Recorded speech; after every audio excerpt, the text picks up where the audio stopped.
कुटुंब के भरण पोषण में ही निरंतर लगा रहने वाला अजितेंद्रिय व्यक्ति अंत में रोते बिलखते बंधु बांधवों के बीच उत्कट वेदांत से संज्ञा शून्य होकर मर जाता है।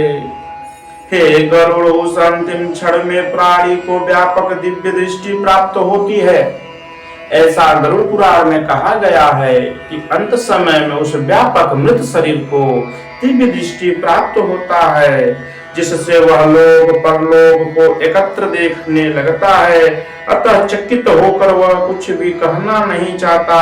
यमदूतों के समीप आने पर सभी इंद्रियां विफल हो जाती हैं,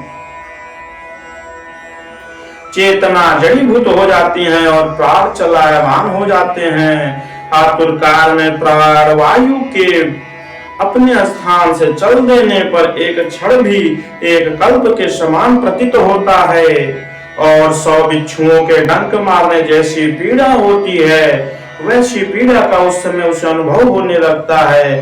वह मरणासन व्यक्ति फेन उगलने लगता है और उस मुख लार से भर जाता है। पापी जनों के लिए प्राणवायु अधोद्वार गुदाद्वार मार्ग से निकल जाते हैं। इसमें बताया गया कि जब मृत्यु अंतिम शैया पर लेटा होता है तब अंतिम समय में उसे भगवान के द्वारा उसको दिव्य दृष्टि दिया जाता है, ताकि वह यम मार अपने पृथ्वी लोक और परलोक के बारे में अच्छे से जान ले सके। लेकिन उस समय उसकी यह दशा हो जाती है कि 100 बिच्छुओं के डंक बराबर उसे दर्द होता है।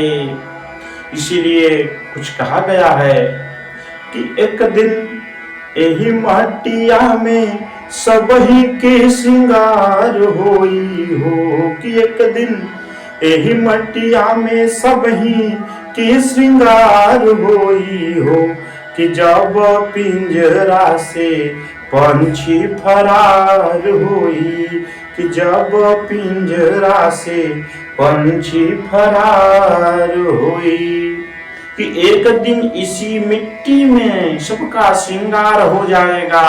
और जिस दिन पिंजरा से पंछी फरार हो जाएगा, पिंजरा से पंछी का मतलब है जब प्राण शरीर से निकल जाएंगे तो ये काया मिट्टी की काया मिट्टी में, ओ मिट्टी की काया मिट्टी में एक दिन मिल जाएगी, एक दिन मिल जाएगी। ना सोना काम आएगा ना चांदी काम आएगी, ना सोना काम आएगा न चांदी काम आएगी।